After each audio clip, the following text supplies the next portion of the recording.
Welcome to PNRShow Season 5, Episode 11, Gary's Birthday. I'd rather have lager than rye. I'll take a strong stout over stride. I prefer to confer with a half pint of ale than live a long life till my private parts fail. For life without liquor is to no avail, so bring me lager for life. I'd rather have lager than rye. I'll take a strong stout over stride. I prefer to confer with Rob, that's your From the deep, dark, rare corner of the interwebs, it's the Pint of No Return show, and we are coming live from the birthday room. That's right, the strippers are here, the balloons have been ordered, the streamers are strum, and we wish a hearty, happy, felicitations birthday to one of our own, Mr. Gary H. Happy birthday, sir. Thank you. I appreciate There that. being a nice little sound effect there from our behind the guy scene, but That's this episode's coming at you kind of fast. Yeah, Gary's family is going to try to kidnap him in about a few minutes, so we have just enough time to get started really quick, get on the beer, get him drunk, and get him out the door. So, without further ado, we're going to be doing one of our California beers. From the Belching Beaver Brewery. That's right. This has been a long time coming. We've teased this forever. It's the Peanut Butter Milk Stout. Gary, you know anything about this beer? It's a stout. Yes. It has peanut butter, and it's a milk stout. So it has the lactose in it. Oh my gosh. Pours like chocolate syrup. It smells like peanut butter, big time. Yeah, it does. I've actually had one of these out of the 6-pack, but that was a long time ago because I bought these a really long time ago. So Belching Beaver is not like super local to me. I can't remember where they're from. I want to say they're down south, like in Southern California. This may be one of the darkest heads of beer I've ever seen. Yeah, even the foam is tinted peanut butter brown. You smell them peanut butter and the malts. It's just whoo. Yep, it is a dark. Had a nice head. Let's see. So this is Belching Beaver has some other really good beers that I've had in the past. They have a hazy IPA that is the Deftones Phantom Bride. It's super good, Rob. You would just hate it. It's just horrible for Rob, but the rest of the world would love it. Belching Beaver.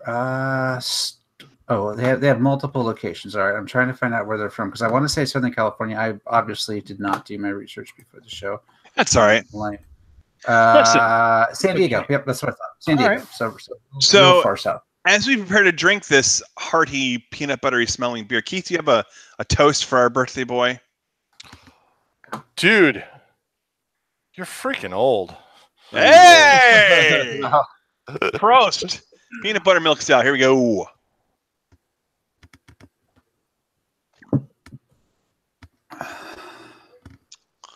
Wow. Beer is not supposed to taste like that. It's like a dessert. It's a dessert. Holy crap! Wow. It tastes like some kind of like ice cream dessert, not like a Reese's. It's not that peanut buttery because it's got a bit of chocolate in it. The peanut butter is real subtle. It's like dark chocolate with peanut butter. I seriously want to turn this into a milkshake. I gotta say, scoop a ice cream in here would be amazing. Other than maybe a lambic, this may be the sweetest beer I've ever had. It's certainly the sweetest stout. Oh my gosh, so sugary. That's the milk stout. So yeah. They're use the I've had milk stouts that are not even close to this. It is very milky, and it's got the chocolate. Maybe I don't know if you would agree or disagree, but a tiny bit of coffee taste to it. Yep. Oh, sure. It's definitely. Those malts will do that. Those roasty but malts yeah, are the giving it that. peanuts for sure. It's so thick. yeah. It's not very big in terms of the ABV. It's in the 5 range, 5.3%. So Oh, wow, super, that's pretty low. Yeah, that's like a sessionable beer these days. Nice. Yeah. So that's why I can have it before I go to Stone later. There you go. This is going to Stone Brewery for his birthday. Which is in Napa. They opened up a brew pub in Napa. How cute. Now, how far is Napa from Petaluma? It's about 45 minutes. Okay. Maybe not quite that at this time of day. Nice. Yeah. Reachable, though. Yeah, reasonable. It's worth the drive. So Sure. Awesome. So are we going to rate this, or are we going to wait till I have to walk out the door and rate We it? can rate it really quick since we're kind of doing a quick hit while Gary is here on the beer. So let's give you time at least to give your impressions of it, and then we'll move straight on to our topic because Gary has some things to say about our topic tonight as well. So go ahead, Gary. The whole internet has things to say about Yes, our topic. indeed. Yeah. You think? This is a great beer. It's been aging for a while. I can't remember when I bought these. It's probably 6 months ago. But stouts get better with time, and this one's definitely done that, even though it's a lower alcohol. It's drinking dessert. This is like what you want to follow up with at the end of the night. Like, don't start with this beer. This is like a after the end of the day kind of thing. It's really good. I don't do a lot with the flavored beers. I can't drink a lot of them. They're kind of like special things every once in a while, just because it's kind of too much sometimes. But this is really good. It's really tasty, super sweet. But I'm going to give it a 4 rating because I really enjoy it, and I'm glad I have at least one more somewhere. Wait, so you mean an 8? Correct me if I'm wrong. We'd do this out of 10, right? 8. Yeah, an 8. Sorry. Nice. I was full of Keith on your birthday. I was just looking at Untapped, and I was using the Untapped scale. So. I really like this. I'm giving it a 4. It's really hard to get those upper numbers. Yeah, it's really I will say I could easily turn this beer, grab a scoop, and put a scoop of vanilla ice cream into this and make a beer float. Oh yeah. It would absolutely work. I would even dare you to use a scoop of chocolate. Ooh. Vanilla would be so good, though. It would. Either way. Or maybe a scoop of that Ben and Jerry's peanut butter chocolate, whatever it is, with the veins of peanut butter running through it. Peanut butter world that you get. That's it. Yeah. There you go. So it's really good. I enjoy it. It's got a very milky consistency to it. It's very easy going down. It's really super sweet. Really super sweet. So I've actually in my latter beer drinking years kind of strayed away from the sweeter beer. So I give this a 7. It's pretty good. Keith. Yeah, I'm with Gary. This is an 8. This is an amazing beer for what it is. It's definitely not a, oh man, I just got off the lawnmower and I gotta have a beer on a 90-degree day. Oh, this will put you in a coma if you do that. But no, but if you had this on a fall night or a winter night, at the end of the day, maybe after skiing, and a little après ski, this would be outstanding. Yeah. I rated it a 7, Gary. And Keith went with an 8. So, and actually, is bring this up a good beer probably to try at a beer tasting for folks who don't drink beer very often, to give them kind of a introduction to stouts. Yeah, it'd be perfect for someone who really only likes milkshakes. Absolutely. Your 8-year-old crowd would really love this. So 7 and 8 and an 8. So it's 7 early drinking. 6. Very good. Yeah. All right. It's kind of beer that you're not going to like sit down and like, one after the other drink a 6-pack, even like multiple days in a row, because it would kind of be too much. Like you would need to mix it in with something else. Yeah. So I agree. Let's move straight into our topics. Gary's got 5 minutes left with us. So, Gary, I wanted to talk, and actually I was going to bring this up too as a topic. We wanted to talk about MoviePass. Rather than set the stage of what's been going on, if you've read any headlines about MoviePass, you know what's going on. So let's hear what the birthday boy has to say. What are your thoughts, Gary? What do you want to say about MoviePass? MoviePass is dead. It's over, yeah. It's done. Like Yeah, I thought, it's my birthday. I might as well see if I can go see a movie today. Right. So I checked the local theater, and I checked several theaters. Yeah, nothing. And for the most part, it was the Meg and Alpha were the only movies available, and in many theaters there were no movies available. Yeah. They have done so much tweaking to this. They have made it completely unusable. And if I'm going to spend $120 on movies a year, it's not going to be on the off chance maybe once a month I can see a movie with Movie Pass. Yep. It is they just killed themselves. There were so many other ways they could have changed it to still make money and still make it something the users wanted, but they just completely fucked it up. Yeah. Yeah, my wife and I both canceled ours this week. We've got another 3 weeks or so before it runs out. But with all the financial troubles that they've been going through, they've been trying business model after business model after business model, and nothing's working. And now they're going with you get to go to 3 movies a month for your $9.95, plus discounts on other movies. But the movies are not going to be brand new ones in the theaters, and there's only a certain number of seats that are available in every theater. So you basically have to, if you're going to go on a weeknight, have to go there the first thing in the morning, 100 yards away from the theater, check in, hope you get one of those seats that's been portioned off, hope it's actually a movie that you even want to see. It's just too much of a hassle. It's way too much of a hassle. It was nice because there was spontaneity, and you'd be like, oh, let's go see a movie. We have Movie Pass. Let's go grab a movie. And you could kind of see whatever you wanted whenever you wanted. And now it's like your odds of seeing a movie that you actually want to see are about as good as winning the lottery these days with Movie Pass. I will say, and not even as fun as playing the lottery. Yeah. If they had doubled the price, even as a start, if they had gone to $19.95 a month, you can go see as many movies as you want. I still probably would have kept it, because the selection, it's the movie selection. It's the selection that was really important to me. Because if you go see 2 movies a month, it's more than paid for itself. And you go to 3 or 4 obviously in a month, or go once every week, and you're in like Flint. But this crazy plan that they came up with is just not happening. I didn't have a problem with the 3 movies a month. I was like, I can do that. I can make it work. And we were doing it.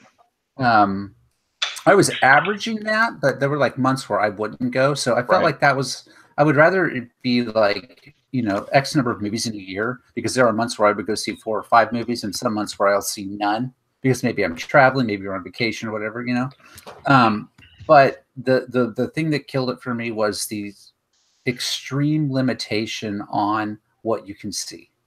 Yep. And it's not just limiting what you can see. It's a pretty radically extreme limit on what you can see. And they are clearly movies that Movie Pass is trying to partner and promote, because there's movies out right now I want to see.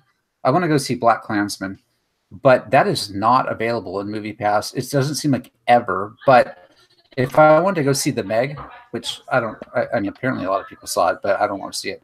I could go see that anytime I wanted, just about. Yeah. And that's not what I want out of Movie Pass. I want a little bit more freedom. So I'm canceling. It's going to be done. I have a couple weeks left, and I'm over.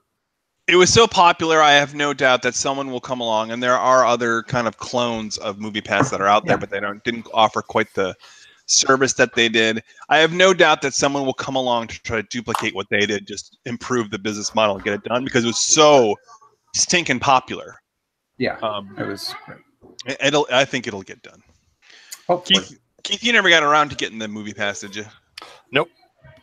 Well, there you go. Nope. Nope. I have no real opinion on it, other than I can parrot what other people have said. My guess is that it really isn't Movie Passes. A lot of you guys in particular, but a lot of people are like blaming Movie Pass themselves. And I think the movie industry itself made specific changes that changed its business model, that took a business that was struggling a little bit and probably tipped it over the edge. No, because I know Lowe's has a very similar plan out now of their own one that is, you know, I think it's a little more money, but it allows a lot more freedom than what MoviePass currently has. But I never used it. I've never used any of them. I go to the movies like 3 times a year if I'm lucky. So Yeah. I see everything at home. Well, when you get to be an old person, yeah, and don't have wee little ones in your house, then you can do it. Well, now it's I'm nice. just an old person with big ones in my house. I hear they have, like, a lot of the theaters have the spots where you can just pull your wheelchair right up. Yeah, they you do. know. The handicap. You got room. You got room to like lay your walker against the fence. No, they have like little catering to your generation, Gary. They have little outlet jacks to plug in your rascals. It's great. Yeah. Yeah.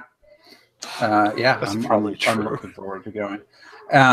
And maybe MoviePass will work out for me as I get into senior citizen age, because I'll have more free time during the middle of the day, and I'll be up early in the morning and go to bed early in the evening, so I can see those early movies. You're not wrong, and also you'll probably forget what you've seen already. So having really 2 or 3 movies on the app are probably all you really need. Yeah. Yeah, that's true. That's a good point. Forget to go to the movies. Yeah. I'll forget that I subscribed, and that'll be fine. People will have the chip in their head by then, and you'll be watching first-run movies inside of your brain anyway. So, all right, guys, I gotta run. Gary, happy birthday! Go enjoy some beer on us. Thank you, gentlemen. See ya probably next week. There you go. I said on us, but we're not really paying, are we? No. Well, it's on MoviePass, so there you go. The beers are on MoviePass. Yeah, just swipe the MoviePass card. I'm sure that'll work fine. Yeah. Well, shoot, Keith, you and me, buddy. Yeah. Like the old days. You know, the last time we did a show, like the 3 of us, let alone just the 2 of us. An actual show. It's been more than. It was before our birthdays. Yeah, so it's been more than 2 months. It's before our birthdays. I was thinking about this because I have been collecting pics. Oh, wow. I have been collecting pics. I have probably 8 or 9 pics. In fact, I actually considered, and I may still do this. I may just pop up, open the stream up, and do a recording of me drinking whatever beers in the fridge and making pics, because I need to empty my head. I mean, you and me, we've got time right now, so we can start rifling through them. I didn't know what you had planned, but I just want to let you know. Great. I've got picks. Well, give me one, Keith. What do you got? Give me a pick. Right. My first pick is terrible for you. You won't like it at all. No. It's a game. What? Yeah, it's a game. It's a great game. You'd actually would like it a lot, I think. Mm-hmm. But it's only available on Android. Oh, I hate it. So the game is called Orna, O-R-N-A, and it's by a single developer, single guy that's developing it. And what it is an old school, like 8-bit adventure game, like fantasy adventure game, where you've got your little character and you go around and you fight monsters and you get loot and stuff like that. Except the world is this world, and you move around by moving your body. So kind of along the lines of Pokemon Go, where it's an augmented reality game. You have a map of your home, your area, and you move around by walking around or driving around to different locations, fight the monsters in that area. Time is real time. At night, it just in the game, I actually launched it to do this, and night fell, so I have to get a torch out so I can see. It's really cool. You go around, you fight monsters, you get loot, you get money. You can spend real money in the game, but you don't have to. It's not pay to win. It's mostly for cosmetics type stuff. Throw the developer a few bones or something because you want a different sprite. But here's an example of kind of what it looks like. And it doesn't give much away, but that's the corner that I live on. It's like old Final Fantasy. Yeah. And it's cool. It's definitely fun. You can pop it open anywhere. It reorients itself to where you are in the world, so you can do it in work and stuff like that. The other thing that it does is it lets you claim areas, and you become the Duke of that area, and then you get a portion of any monsters that are fought there, any loot that you get like a tithe. So Mhm. if you, as you go around the world, you claim the area if it's not claimed, or you fight the existing dupe and take the area. So it's got a nice little PvP aspect to it. Nice. It's constantly, like weekly, getting updates.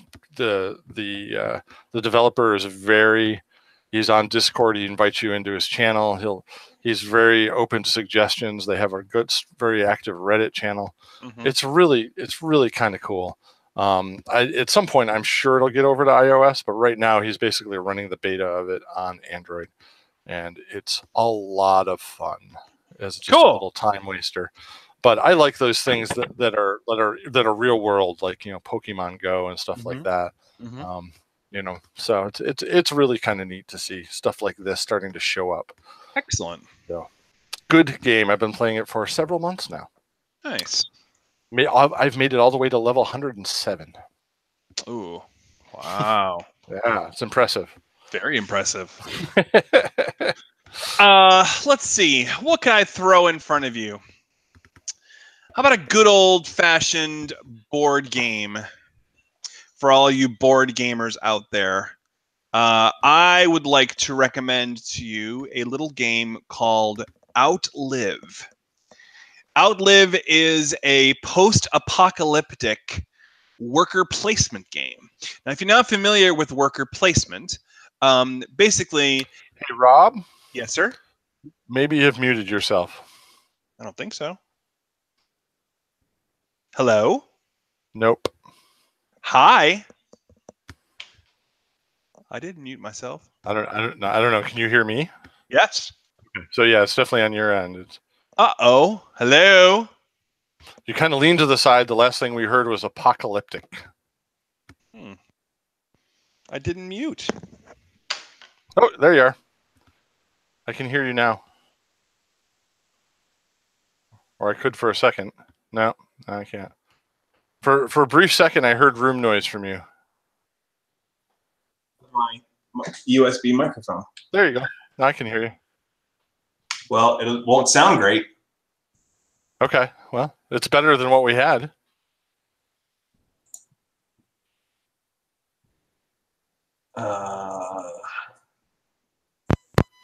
Can you hear me now? I can. You're still all on. Right. You're still not on the headset. No, my headset's working now. No, well, your mic's still on the computer mic. What the what? How about now? That's perfect. All right. That's Good times. The post-apocalyptic hit me like a. It did. It took you right out. So in Outlive, it's a worker placement game. Basically, you receive, worker placement means you get like a set of playing pieces for your team, and you send them out to different locations to do different things, gather resources, to put pressure on other workers, to kind of intimidate them. That's the basic premise of this. After this post-apocalyptic fallout, your clans receive word that there is going to be a convoy coming through with other survivors to take them to this kind of utopia, last remaining paradise, to keep a bunch of survivors together. They only have room for one more clan. They're coming in 6 days. They're going to take the best clan, the most productive clan with them, and the rest of the people who are left behind will die from radiation. So you have to try to make the best plan. You build rooms, you gather resources, you get water, you track your radiation, you attract new members. It's a very, very fun kind of an engine building game where you're building up your little shelter with different rooms in it that do different things for you that kind of help you break some of the rules of the game. And it's a really cool, neat, very simple system, and it plays probably in about an hour and a half, which is a good amount of time for a game like this. So Outlive, and it's got beautiful artwork, and it's a really cool brand new game, about 6-8 months old. So give that a try. Outlive. Cool. All right, what's your next one? All right. Well, the next one I have, I should have brought down, but I didn't realize we were going to be doing this. So I'm just going to tell you about it. Mhm. You know the company Anchor. They make battery packs. They make headphones. They make all kinds of stuff. Sure, I'll say yes. Yeah, NKR. We've talked about them before. Gary's waxed on poetically about it. I have too. Mhm. Well, they have a new brand under the Anchor family called Zolo, Zolo, and Zolo makes some amazing, completely wireless headsets. Mm. So think something like Apple's EarPods or AirPods, but that work with both Android and any device really. Fit totally in your ears, one or the other, and they have a little charging case they come with. So, you know, if they run out of batteries while you're in here, you drop them back in the charging case and they recharge. And the charging case lasts a long time. I picked them up on sale. I got the Zolo Liberty Plus, which are normally about the same price as Apple AirPods at $169, something like that. They were on sale for $20 off. So around my birthday, I had a little birthday money, and so I bought these, and I have not looked back. These are the best headset I've ever owned. Not only do they sound great, they fit great. You forget you're wearing them, but they have a mode in them because they do have a mic in them, because obviously you can take phone calls in there. So they have this mode in there called coherence mode, which turns the mic on and lets you hear what's going on around you while you're wearing your earphones and such. So if you're walking, you'll be able to hear cars around you. You'll be able to hear conversations that come to you. You're not actually shutting out the world anymore. It's interesting. It's definitely a new idea, because you definitely can pick up like room noise on the mic. So you'll have like a little hiss of background noise while that mode is on. But I'll tell you, I've ridden my bike with it on, and I have heard cars coming up behind me and still been able to listen to my podcast, still be able to make phone calls. It's really great. They're sweat proof. I never hit the end of the battery on the earphones, or on the earpods themselves, or headset, whatever you call them, individual ear things. I've never run out of battery on them, so I don't know how long they last, but it's easily several hours. And the case that you put them back into, which you want to do just so you don't lose them, charges them up all the time, and that thing lasts a good week before it needs to be recharged. So these things are not terrible. That's not like you have to plug them in every 2 hours or anything like that. I really recommend them a lot. They're if you're looking for an alternative to Apple's, if you're in the Apple universe, definitely get Apple's, because they're kind of the bomb. But if you're looking for something different, the Zolo Liberty Plus has options for, it will work with any phone really. Sound great, work great. You really can't tell you're on headphones or on anything different than the phone itself when you're making phone calls. It really, I'm very impressed with the quality of them. So very cool. I think I lost your sound again, Rob. No, come on. Soliloquy I was doing. Hello. Hello. You can hear me now. I can see you saying hello, but I can't hear you. Oh, for crying out loud.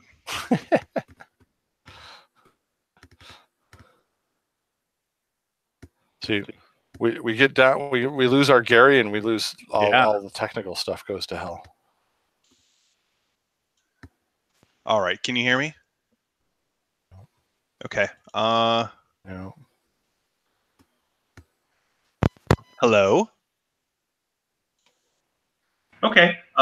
Maybe I'll switch to the microphone on my laptop. How's that? No. Hi. Hello. Hello.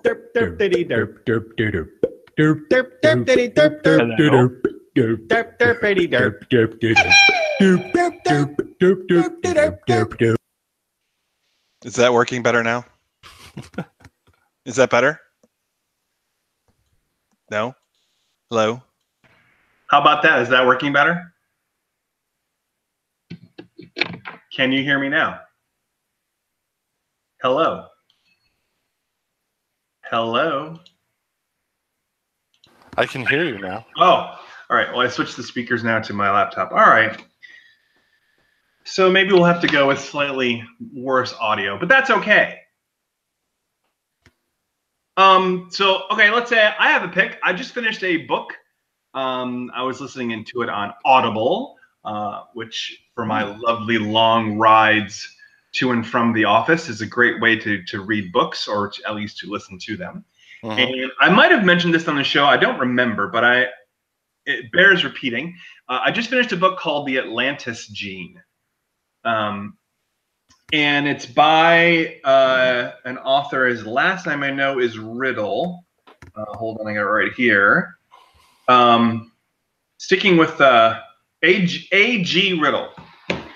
And sticking kind of with the semi-post-apocalyptic theme, the Atlantis Gene, without giving too much away, talks about the Great Leap.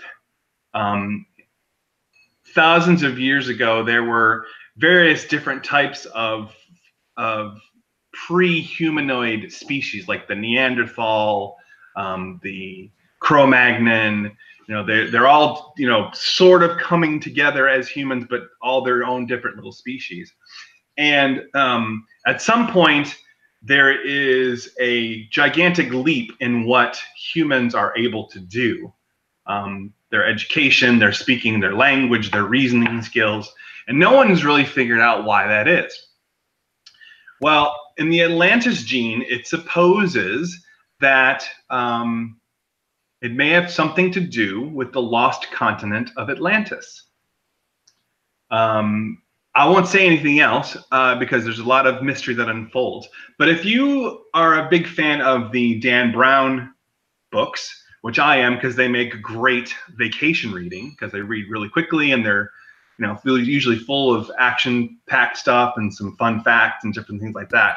This kind of feels like a Dan Brown book thrown in with a little bit of science fiction and a kind of a real-world event theme to it. And it's a lot of fun. It's actually part of a series, the Atlantis series.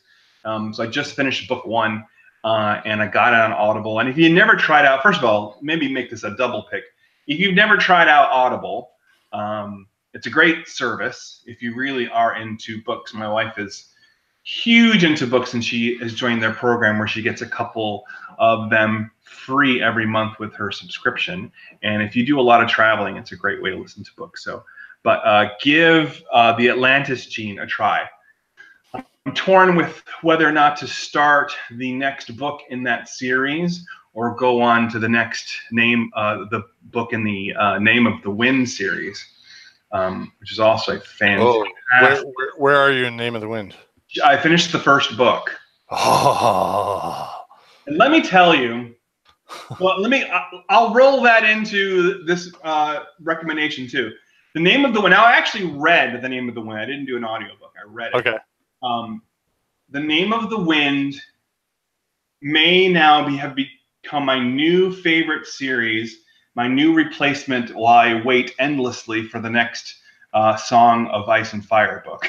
Oh, well, similar type author. So once you're done with the next one, the last book isn't out yet, and it's been several years. So it's got a little, It'd be another one to wait for. It's hard to quantify. Patrick Roth, it's hard to quantify what this book actually is, but I guess I would describe it as a mix of Arthurian legend, a little bit of I can do it. George R.R. Martin, a little bit of Harry Potter.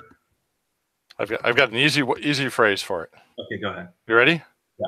It's Harry Potter for adults. Okay. That's all it is. Well, definitely the second half of the book is Harry Potter for adults. It's told kind of in a flexible timeline, jumping between the present and the past, as he kind of this main character who runs an inn on a kind of a wayside inn. A storyteller kind of makes his way in there, and he finds out that this innkeeper is actually probably one of the most legendary magic users that ever existed. and begins to kind of evoke this tale out of him of his life. He's writing down his life story. It's a fantastic read. I mean, it is just so good. And so I may go to that instead of the next book in the Atlantis Gene series. And I've just found out that it's been optioned for a television series. Yep. Which is awesome. Yeah, no, I've been a big fan of the Name of the Wind series for a while. I've hooked my wife on it. I'm probably going to insist my daughter read it soon now that she's old enough. Really great read. I love that world so much. Yeah. In fact, I like it better than Song of Ice and Fire. Really? I think that's got so much more potential in it. And it's called the Kingslayer Chronicles. Kingkiller Chronicles. Kingkiller Chronicles. So really great stuff. But yeah, that last book from Patrick Rothfuss has been just hanging out there. Oh yeah, just as long as George R. R. Martin. So yeah. I don't know who's going to get it done first, but the first book came out in 2007 and the second in 2011. So it's been 7 years. Mm-hmm. There's a mini third book that is I can't really tell you what it is, but it's like a short story about a character that appears in the next book. Kind of a day in the life type thing, which is really interesting, but it doesn't move the story along. But it's just more from that world. And that he put out like several years ago just to tide people over, and he still hasn't finished it. So that's a long wait. I think you'll find yourself equally frustrated when you're done, but only because it's so good. It's so good. Kingkiller Chronicle, and this is from March the 6th. He says that book 3 is a prologue. I wouldn't be surprised. Tentatively titled The Doors of Stone. Doesn't say when it's going to be released. Sucks. I wouldn't be surprised because the last book in the series is going to be the current time where they convince him to join the war, as it were. So they're going to have to get him to get over his issues. Because something is happening, and I will tell you, there, folks, fans out there, there were a couple of places where I haven't experienced this in a book in a long time, where I literally, drop the book and just say, no freaking way. Really awesome turning points. Yeah. In this story, and I can only imagine that there are more. And I very much love the way magic works in this world. Oh yeah, the science behind it has a very natural feel to it. Yeah, is fantastic and unique. It's very interesting. So I like that a lot. Yeah. So anyway, yeah, you completely, because you picked something so close to my heart. You kind of derailed me there. Right. Well, I gave you like 3 picks at once. So why don't you go ahead and give me a couple? Well, I'm gonna go back to a game. Then I'm gonna. That's such a great pick, though, Rob. I'm gonna go back to a game, a new game that just came out recently. So if you're up on new cool releases, you probably know of this already. But it's called Pocket Cities. It's available on iOS and Android. It is the first real SimCity clone since Maxis, SimCity itself. It's designed for mobile. It plays great on your phone, plays great on your iPad. It is a pay once game, no pay to play, no nothing. Allows you to sync between devices. Just plays really nice and simple. Pinch to zoom works really good. The game doesn't take itself too seriously as you listen to your citizens make chatter conversation. They talk about, one person will say how they like pineapple on their pizza, and the person next to him will say, "You monster!" and run away. A lot of great little internet memes and stuff thrown in, and jokes about the original Maxis and stuff like that. So it's very cool, very fun. If you like that kind of game, it's totally up your alley. It's the new game that my youngest and I are playing together. She sits down and helps me plan out the zones for the city.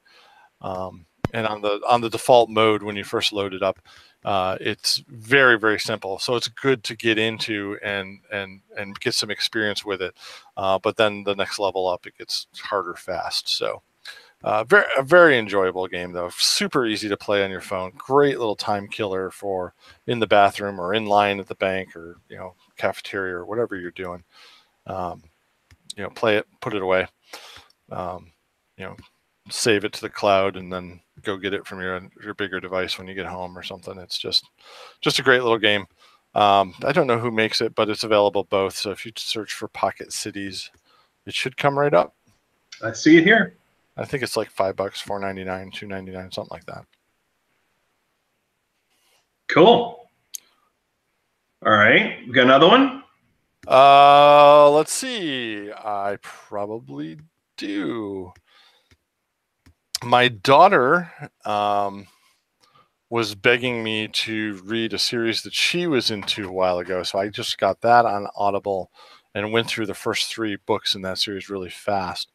Also optioned for a TV show or a movie, I think. I'm not sure which, but it's called Skullduggery Pleasance.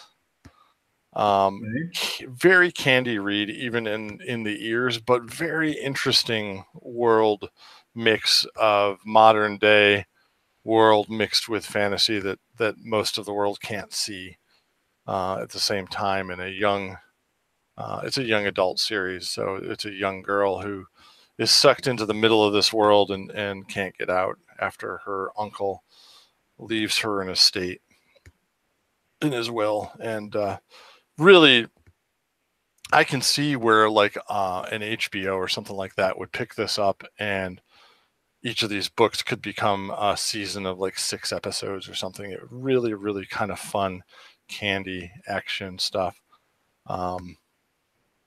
Definitely worth picking up on Audible if you don't know what to get next. And the first 3 are there, although the series has like 14, and I don't know why none of the rest of them are there. There's like 14 books in the series, so I don't know. It's interesting, but it's really interesting, and it's worth looking at. I recently went through those on my Audible subscription. Currently doing a Neil Gaiman and Terry Pratchett collaboration called Good Omens. That's very, very good. Probably will pick up The Atlantis Gene as my next one because I'm almost done with that, and I'm going to want something new, and that was perfect timing for that recommendation. So we can talk about that one going forward. Nice. As we start to trade Audible picks back and forth now, since we're both on it. Yeah, I don't know. Let's see. I had a million of them to start with because I know I've been thinking about, man, we haven't done a show in so long. I got so many things. I swear there's more pieces of hardware. We've recently got a Pampered Chef quick cooker, which I'm kind of in love with. Kind of a kicked up version of the Instapot craze that's been going around. Kitchen appliance, tabletop pressure cooker type thing. Very, very cool device. Just starting to get into that though. So let me get a few more recipes under, and I'll be able to recommend that. So much interesting stuff this summer. Though, I don't know.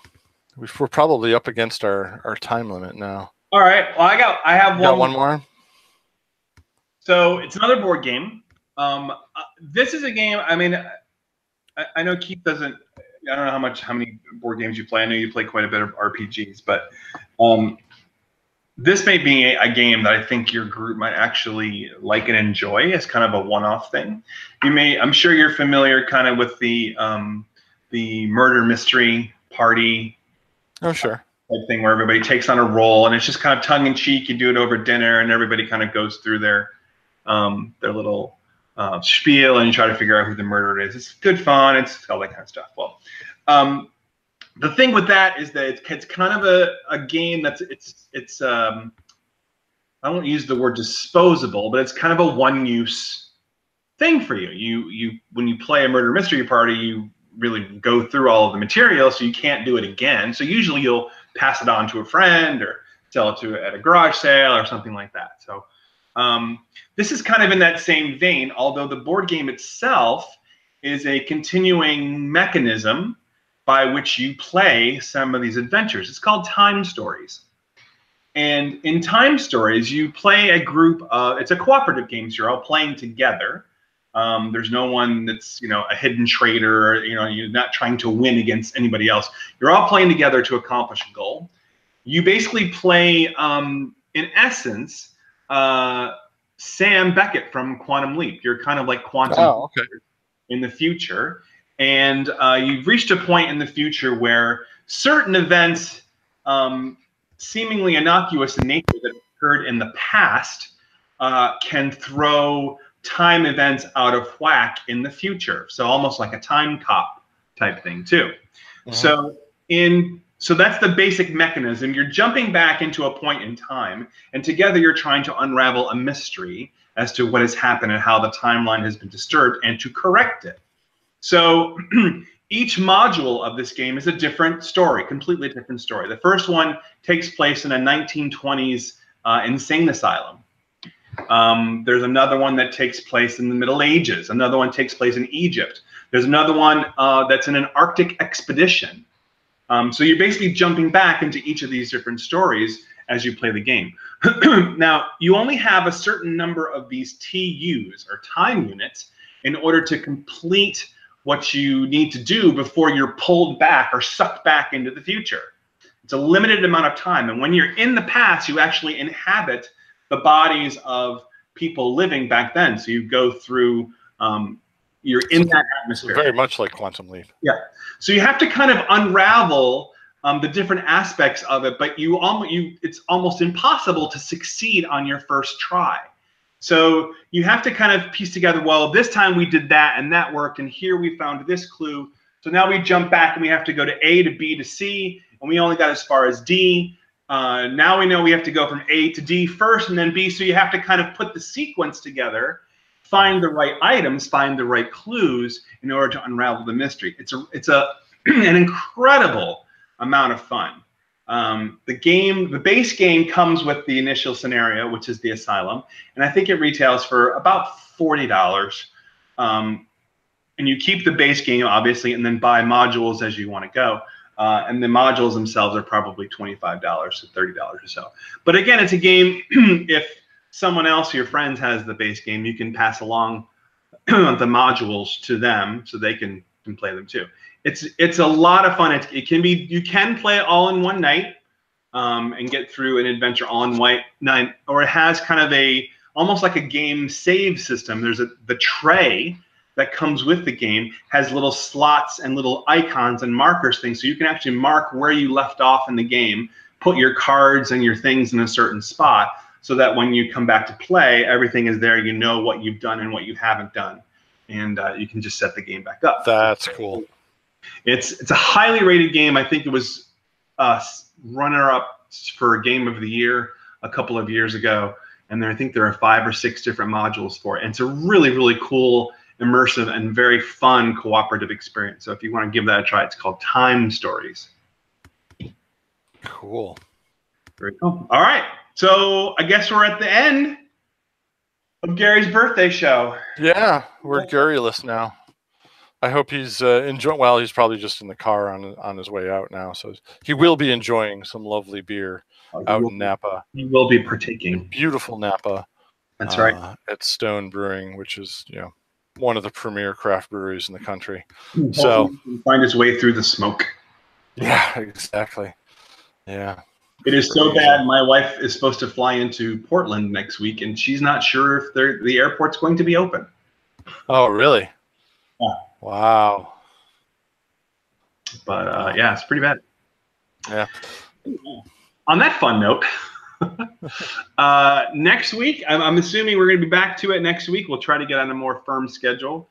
Yeah, as we come into fall, I don't know how firm we're going to be coming towards September, but certainly once we get in there, I should be more regularly available, which is a lot of the trouble over the summer. I actually have opera starting up on Sunday, so okay, schedule will be a little dicey, but we'll try to get in as many shows as we can. So yeah, With that, What opera are we doing this time, Rob? we are doing The Flying Dutchman. Ooh. Nice pirate sailor themed opera by Wagner. It's actually the very first opera that I did when I moved to New York. I did it with City Opera. Oh, nice. Yeah. My grandmother used to say that she wouldn't get out of bed until there was enough blue in the sky to fill a Dutchman's britches, which I'm pretty sure is from that opera somewhere.